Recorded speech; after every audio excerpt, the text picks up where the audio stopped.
የኢትዮጵያ መንግስት አሁን ያለው መንግስት ስልጣን ዘመኑን ሳይጨርስ የእናንተ ጉዳይ ከመጣ በተቻለ መጠን ሀሳቦቻችሁን ወደ መሬት ለማውረድ ሪኮሜንዴሽኖቻችሁን ተጠቅመን ለማሻሻል እስከዛም ሂደቱ ደግሞ የተሳለጠ እንዲሆን ለማገዝ በእኛ በኩል ዝግጁዎች ነን። ጣልቃ መግባት የለብንም።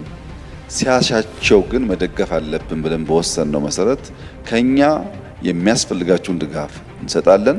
በመቶ ሺዎች ህዝብ አወያይታችሁ 4000 ተወካይ አወያይታችሁ ከ1000 በላይ ወረዳ አወያይታችሁ በሁሉም ዓለም ከሞላ ጎደል ዲያስፖራ አወያይታችሁ እየመጣ ያለ ሀሳብ ነው።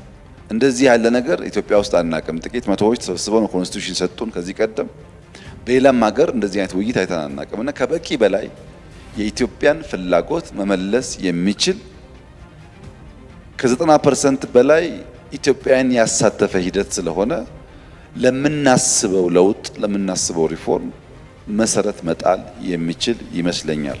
አብዛኛው የአፍሪካ ሀገራት የህገ መንግስት ማሻሻያ የተደረገው የመሪዎቹን የስልጣን ጊዜ ለማራዘም ነው።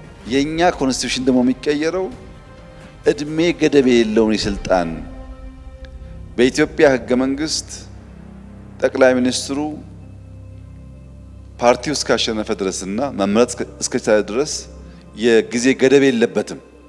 አሁን ባለው ህገ መንግስት አሁን እየተወያየን ያለነው ግን ያ አደገኛ ነው፣ እንገድብ ብለን ነው። በብዙ ሀገራት ያለው ግን ከዚህ ተቃራኒ ነው።